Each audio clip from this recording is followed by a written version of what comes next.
Okay, folks, sorry this is going up a little bit late. I had a meeting that went long here. We're going to look at the 4 remaining questions on your stoichiometry worksheet. So, the second one tells you that solid silver metal is placed in a solution of copper 1 acetate, and later bits of solid copper are observed at the bottom of the beaker. So, before we answer the stoichiometry question, let's make sure that we have the correct balanced chemical reaction here. This is a single replacement reaction involving silver, Ag, and copper 2 acetate, which is Cu, CH, brackets, CH3COO2. In a single replacement reaction, we're going to have the silver and the copper switch places, giving me AgCH3COO and solid copper. This does require some balancing, and if I balance it out, I'm going to need a 2 here and a 2 here. That allows me to write the Stoich ratio that I need for this question, which is a Stoich ratio between silver metal and copper metal, which you see is a 2-to-1 ratio. That is 2 moles of silver react and 1 mole of copper is formed. So, if we want to actually answer the question on the page, which is if 0.55 moles of silver metal react, how many moles of copper are formed, then we can set up with 0.55 moles of copper and plan to end up with some number of moles of, 0.55 moles of silver, and plan to end up with some number of moles of copper. The correct conversion factor will be a conversion factor that has the silver on the bottom, because we're going away from silver, and the copper on the top, because we're going to copper. And we see that we're going to take 0.55, multiply by 1, and divide by 2. When we do that and take account of our sig figs, we will get 0.28 moles of copper being formed. So that is our answer for this guy. For question 3. We're told that a solution of silver acetate and a solution of barium chloride are mixed, and a silver chloride precipitate forms. So, we'll start with the silver acetate, which, just like on the previous page, is AgCH3COO. We know that that is reacting with barium chloride, which is BaCl2. In this double replacement reaction, we're going to end up with silver chloride, which is our precipitate, AgCl, and barium acetate, BaCH3COO2. In order to balance this guy out, I'm going to need 2 of these and 2 of these.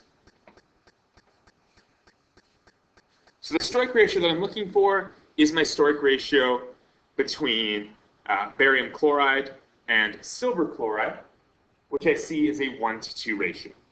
And the question says 4 moles of precipitate formed, so I have 4.0 moles of the AgCl.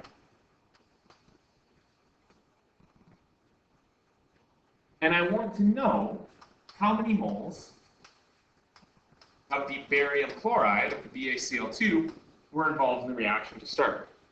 So I set up my conversion factor, a conversion factor that's going to have AgCl on the bottom and BaCl2 on the top. My ratios are 1-to-2, and when I multiply 4 times 1 divided by 2, I get 2.0 moles of BaCl2. So in the end, quite similar to the previous question. All right. Moving on from there, we did question 4 in class today. Question 5 says phosphorus molecules and hydrogen molecules react to form phosphorus trihydrin. So we have to remember that phosphorus molecules are P4 and hydrogen molecules are H2. And if I'm forming phosphorus trihydride, PH3, then my balance is going to be 4 of these guys and 6 of these guys. The question says 3.2 moles of hydrogen react, and they want to know how much phosphorus will be consumed. So if I start with the 3.2 moles of H2,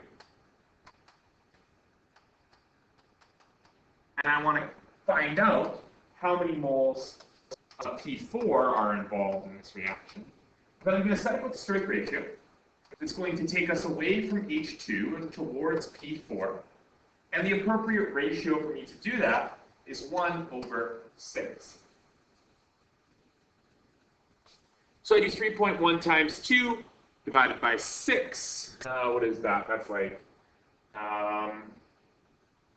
0.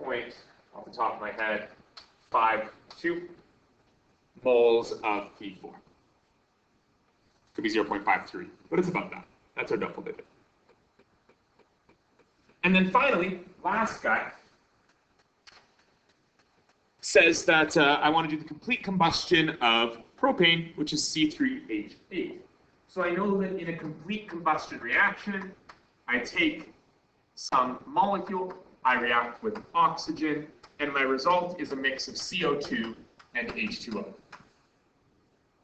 In this case, this one balances fairly easily. If I put 3 carbon here to balance these 3 carbon, and 4 hydrogen here to give me a total of 8 hydrogen and balance these 8 hydrogen, then I look at my oxygen. I've got 6 oxygen from the CO2 plus 4 oxygen from the H2O gives me 10 oxygen, and I need 5 O2 molecules to finish up my balance.